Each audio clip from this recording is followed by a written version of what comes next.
Hey guys, Happy New Year and welcome to day one of vlog 2025. Alice is still at her dad's because she ended up spending New Year's with him, so she won't be back till this evening. I've got jobs to do and then I'm going to have a catch up with you guys. See you in a bit. So that's a few jobs done, but I'm going to have a catch up with you before I do more jobs and show you a bit of my day before Alice gets home, because that's what we are going to be doing in these vlogs. We're going to be showing you more of a kind of reality of what every day is like, whether we're struggling kind of with health issues, whether something comes up. We are going to show you the reality of that, and that's going to be difficult for us at times. If there is anything we bring up in a video, we will put a trigger warning before each day. We'll try and post it every day, but obviously with the speed YouTube uploads and editing, it might come a bit later. But yeah, so we're going to be hopefully vlogging every day. This is day one. So obviously I didn't do a catch up Katie podcast at the end of November or December, and I didn't do a lot in December. I didn't show you a present haul. I really wasn't feeling up to it. So trigger warning here, guys. I have been feeling unwell mentally as well as kind of physically with my seizures. They've made me really drained. Alice hasn't been great emotionally either. I can't go into too much detail with Alice because it's very hard to know what is wrong with her at the moment, because all she can express is very simple emotions, but that's really difficult to establish. And also I don't want to share on here without Alice's permission how she's feeling, so that is up to Alice to tell you if she wishes to in the vlogs. For me personally, I can obviously tell you. So emotionally, I've just been really struggling as well. I've been crying a lot. I have struggled. I've had a few blips with SH and with my eating disorder, which we found out was a purging disorder, not bulimia nervosa, which I discussed in a video last year. So that's kind of been quite hard. On the therapy front, that was meant to be starting, I'm not doing it. So I wanted to do it really badly, and I was so ready to give it a go and try. It would have been 6 months of DBT therapy, online at 2 hours a week, like on one day. It was on a Monday morning. And it would have started with it was all focused on like mindfulness and stuff, which I have covered before. I do know a little bit about mindfulness and stuff, but the first session I was meant to turn up, be online for, I had a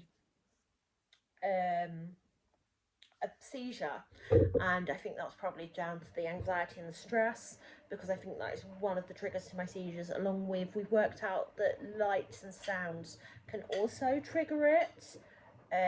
So we're guessing that's autism related, but we're going to go back to that in a bit. So I had a seizure, and I have an AAC on both my phone and my iPad, so that if someone, say, phones on my phone, I can hopefully quickly get onto my AAC on my iPad, type in a message and say, I'm using an AAC, please hold on with me so I can talk.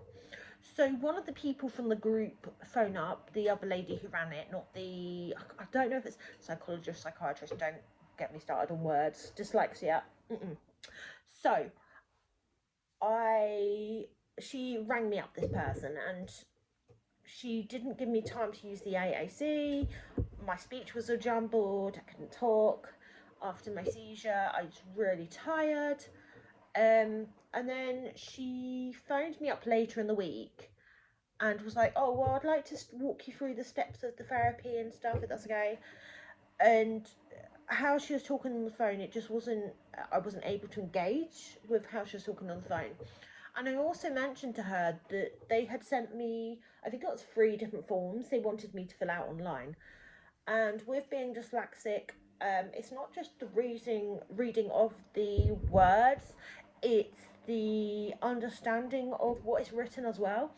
So I was quite truthful. I said, look, I can't do that. I can't understand these questions. And also, they were sending out handouts before the sessions, and it was just sheets and sheets of writing. And again, I couldn't do that. And I said, look, first of all, I can't fill out these forms. And she's like, oh, well, I can't open them on here, so you'd have to do it another time with someone else. I'm like, I've got no one else to do it with me. I don't understand these questions. I don't think they relate to me because I don't know what they mean. And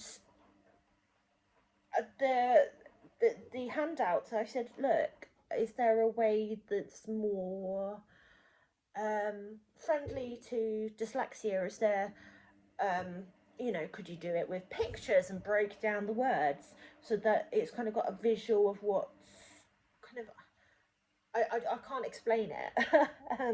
But I've had that before when people have given me like a visual pictures of how things are done, like when you have like a children's cookbook and it has like the picture instructions, so you can kind of see kind of roughly what it's meant to look like, or movements. And she was like, oh, well, when you did the assessment with the psychologist, psychiatrist, whatever, did you disclose that you were dyslexic? And I was like, well, no, because I wasn't asked I was dyslexic. There wasn't any questions that I understood that was meant to imply that I was dyslexic either. So there wasn't like, do you have a problem reading or understanding words?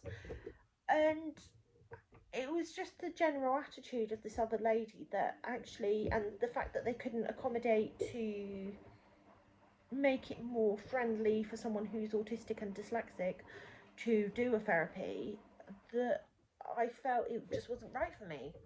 And I said that to my lead practitioner. He was in agreement. He said, that's fine, they've discharged you anyway. So they didn't give me any support. And I've been told in the past, so back in 2021 when I was sectioned on section 3, before that point I had the crisis team out, and a lady came out to me and she said, oh, well, today we're going to do something different. We're going to try some mindfulness breathing exercises. And she was trying to get me to engage, and I was clearly struggling, and I was very distressed at that point. I was really, really struggling with my emotions. And she was like trying to do these exercises with me, and I started hyperventilating. I was like crying. I couldn't cope. My mum comes down. She's like, "What's the problem? Is she okay?" My mum wasn't I don't think she was working at that point. She wasn't working.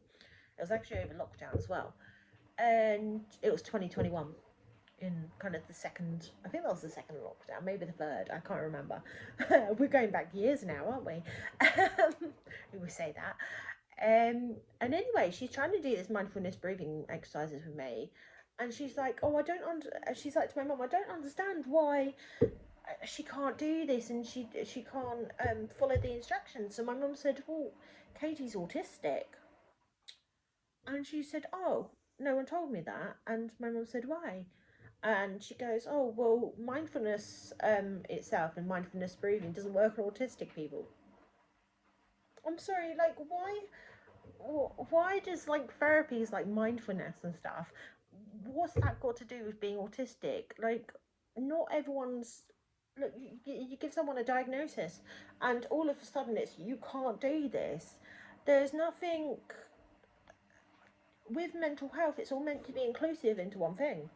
Whether, like, it'd be like being like, oh, sorry, you can't do this therapy because you're a man and it's only for women. Like, why is that a thing? Why why is it just because you've got one, whether you're a gender, a minority group, whether you've got a disability, why are you excluded from doing that? Why are you told you can't? Because surely with mental health, it's meant to be, you can try it, and don't worry if it doesn't work for you, because at least you've tried it. That should be the attitude. And I think that's actually what's wrong with mental health in general. That's why services are failing people, because you were just told you can't, and it's really like roused me up and stuff. Um, Also, going back, I saw my LP back in. So, if people don't know what an LP is, it's a lead practitioner, something you have if you're under a mental health team. So my lead practitioner at the moment, I used to have a really crap one. This one, sorry about the language. I've just realised I've done this on a Rambaloo vlog, and I'm not meant to say that. Unfortunately, you are going to have things like develop like that in the next few years. Alice is going to be a teenager, so my lead practitioner, he is really good. I have a very, very good kind of, what's the word, service user to kind of mental health practitioner relationship. I engage with him properly. I will open up to him about everything and anything, um, which is really good for someone, because I really struggle with trust. I am like, oh my god, I can't talk to people, because the last time I was able to talk to someone was actually a teacher at Alice's school, and she was the only person I could tell about those issues, and it was the first time I talked to someone and they didn't judge me, and I was like, oh my god, someone who actually understands me. So it's quite great to actually talk to someone. I mean, I can't always feel that I can open up to him straight away, but I try my hardest. Although there's some stuff I really won't open up to him still, so I say that I open up to him about everything, but there's stuff I can't say it to him. It's really awkward, but it shouldn't be awkward. Anyway, so my lead practitioner told me about something that I didn't know about, and where I was on a section 3 a couple of years ago, I am entitled to 117 aftercare. And I've never been told this. I thought 117 aftercare was when you went into supported living afterwards, or you had this and that. And he said, I don't understand why you weren't referred to having a social worker when you were discharged from hospital back in 2021. I was like, I don't know.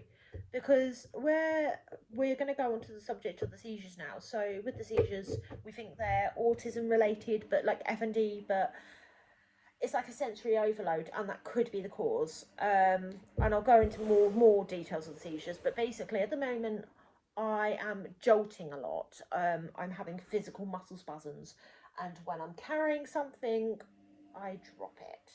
So my phone is like, the front of my phone is smashed. I've got to get that replaced, or I supposedly my phone's due for an upgrade, and I hate upgrading phones because I have to set it all up again and move everything over, which I don't want to do. But I have also burnt myself, and we had a joke, and this is a trigger warning for SH.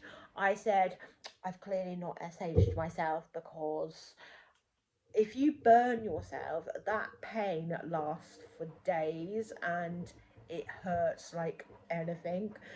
And I basically jolted with an oven tray, and I've done that. I keep spilling boiling water on me when I go to take stuff from the hob to the sink, and I'm like, oh no. And I'm telling him about this, and I'm like, yeah, it's a weekly occurrence. I'm dropping things, I'm breaking things, I'm burning myself. I had a seizure. I started to seizure in the bath a couple of times now, and I was like, I don't want to drown in the bath. Like, that's not like on my ideal list of like ways to pass away. So we have had a bit of a joke about that, but in all seriousness, he's referred me for a social worker, an adult social worker who's it's like a mental health social worker, so that I can have support and they can assess whether I'm safe to look after myself, because I'm great at looking after Alice, and by the time I get all exhausted, I get tired as well so easily. I've been sleeping the last 3 days, and my speech goes, like, as people might notice, sometimes my accent switches really badly.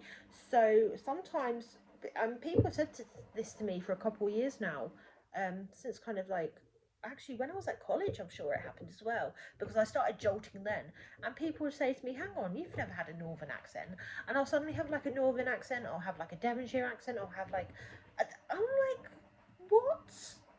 And it will sound like I'm from Liverpool, if I sound like I'm from Yorkshire, I can sound like I'm back in the south.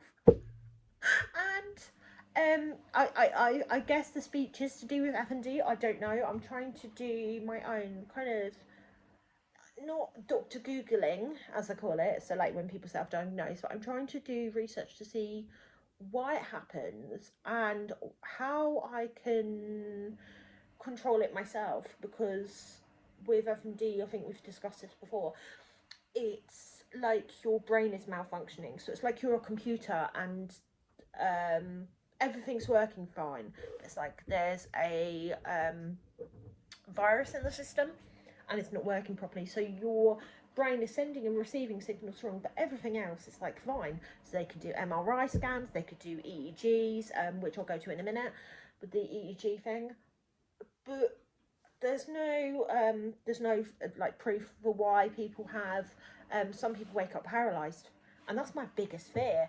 Like, I don't care if my speech goes, I don't care if I seizure and bang my head and I have a bruise, but if I was to lose the function of my legs, I know people live without that function, but for me, I love to go on walks, I like to go out, I like to push myself physically and mentally, and I know it wouldn't stop me from doing some stuff, but other stuff it would. I think I said back in the podcast, I think it's October, we did a catch up with Katie podcast, and I said how I find it really hard that I can't go running anymore. Swimming I find difficult as well. It's even got more difficult. But like things like, I used to go out for runs and jogs, and I hate it. I hate that I can't do that. Because like I did a running club when I was in like primary school. I enjoyed it. I was the fattest kid in the class because by that point I had gained weight basically. When I was until I was about 7 or 8 years old, I was like skinny, healthy weight. And when I developed Hashimoto's thyroiditis, which is an autoimmune disease of the thyroid gland, I gained so much weight that I was classed as obese. And that is quite a difficult that was so difficult for me, but I was still physically active. I think my favourite things, like I loved PE at school. I loved doing, like, I liked doing the running club, which was on a Friday lunchtime, I think. And then I absolutely loved rounders, mat rounders, which was like the indoor one when you hit the ball with your arm. It was like a big softball. And then if anyone played bench ball, that was awesome as well. Like, everyone tried to get me on the bench last, because although I wasn't great at like catching a ball, I was great at throwing it, and I was quick. I was able to move around quite quickly. I was quite active for a little fat kid, basically. Well, we'll be talking on the subject on seizures. So yeah, so I need support there. So that's been referred to a because I was never told about the 117 aftercare. They've never renewed it as well, and they're not allowed to do that. So they've broken a few rules, but that was down to, I'm not going to blame my lead practitioner. Like, that's not his fault. He's only just chased up on the fact that I don't have that in place. So that is being put in place with the seizures. So I was due to go for an EEG, and the only place available, because I had my appointment at Worthing, and the guy was like really dismissive. And I said to him, look, I can't go to anywhere too far. I want it to be nearer by me if possible for this EEG. And they've sent it to Brighton. Now, my mum, as people know, she has, she's physically disabled. She does work, but she can't drive far distances, and Brighton is far. I can't travel my own there. I can do, the only thing is, I can do London. I could like travel to London on my own. I could go around London on my own. Brighton, on the other hand, is like, no. I dated someone in Brighton, and I'm trying to avoid that person. The thing that annoys me with this person is they keep making new Instagram accounts and new Facebook accounts and new phone numbers, keep contacting me. and it's on the border of harassment. I mean, they haven't turned up at my house or anything, so I haven't bothered reporting to the police and all that. But just don't do it. Don't keep. You know who you are, and you know you need to stop doing it. It's ridiculous. But basically I won't go to Brighton because of that reason. I get anxiety travelling as well, so it's too much to do. So I phoned up yesterday and I said, look, have you got I knew that in the past when I was via kind of Worthing for that area, I said, look, you've got Shoreham and Hayward Heath, and they said, well, both hospitals have not got an EEG department at the moment. They're both closed. Hayward Heath might have one in the future, and I said, well, I'm okay to wait. And they're like, oh, well, we can't keep you waiting. I was like, what? So I've got an appointment on the 15th of January with my GP because I've got to get him to refer me to Crawley, as that's actually nearer to us than Worthing. And they're based in Crawley and Redhill, so East Surrey Hospital, if you're familiar with West Sussex. That is where I've now got to go. So I've got to wait to see a neurologist there to get an EEG set up. So I'm a bit like, come on guys, this is ridiculous. So yeah, that's me on the mental health and physical health front. We've got a lot ahead of us. This month we are going to be doing decluttering, as you will see in the videos. I've got my room to clear because it's literally still filled with stuff. I've got a new bed coming for myself. I've got to order it. Alice is going back to school. We've got to crack down on homework.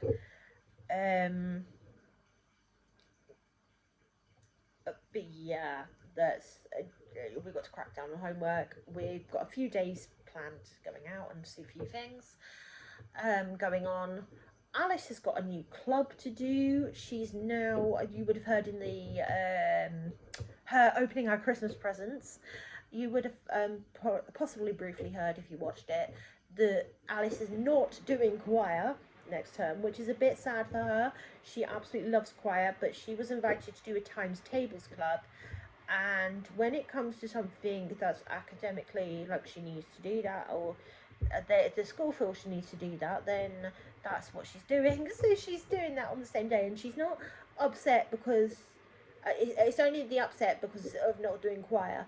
Like, she absolutely adores the teacher who's doing the club with her this kind of term, but she was just like really upset, and she was like, I don't want to do it, I want you to do choir.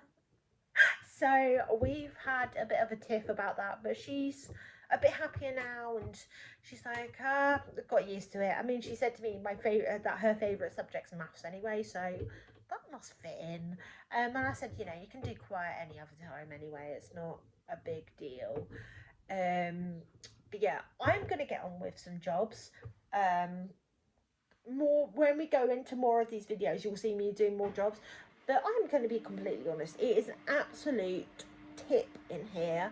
I've got so many jobs to do and so many hours to get it done in, that I am going to get a few jobs done, and then I'm going to show you what I'm going to do myself for lunch, because that's the kind of things we're going to show. I haven't even had breakfast and it's 10 in the morning, so I think I'm going to just miss that. Just ignore I've said that. I'm trying to eat healthily and be healthy, she says, and you'll probably see us eating I don't know what later probably, but I'm going to get on with some jobs and then I'll catch up with you guys in a bit. So it's about 11 AM. I'm really hungry. I've just cleaned the kitchen, so I am going to make myself some lunch.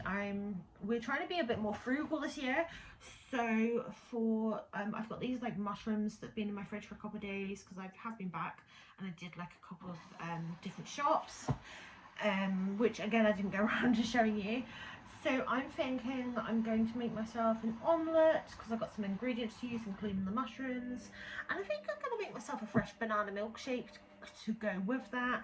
I have got something very naughty to go in it. So my favourite thing to do with a banana milkshake is obviously the banana, the milk, but you need something to pack it out, and I have got some Cornish ice cream in the freezer, so there's going to be some ice cream in there too, and I'll show you once it's done. So I haven't made omelette in ages, and I'm hoping I've done this correctly. I think I like overfilled it. Yeah, I don't know how it's going to taste, and I'm hoping it tastes okay. This is my delicious banana milkshake. I've tried some, but I'm gonna chill and enjoy this now, and I'll see you guys in a bit. You probably can't hear me right now, but I had lunch and I had a little nap. But what the hell is this weather, guys? This is like the 1st of January. We don't need this weather. We need like nice dry weather. This year I really want to work on some things, and I don't want to call them New Year's resolutions. I want to call them things that are improving kind of everything with me, but not like in a bad way, just things that will help me, and also help Alice. So one of the things, the main thing is decluttering. Obviously we've got so much to do, like I said earlier, so there's a lot to go through. One of the ones I say every year, and I shouldn't really say because my ED, is losing weight. Now, I lost 2 stone towards the end of last year, and I've gained on over December. I don't know how much, kind of over, maybe it was more than December. I've gained a stone, or almost a stone.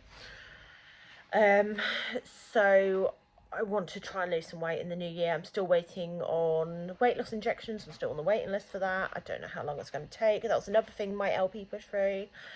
And the other thing is, with Alice's homework, although the schools say you shouldn't be helping them at this age, but I want to be able to help her, and I really don't understand English, being dyslexic, and do not tease me for this, but I'm trying to recap my English, and eventually my maths.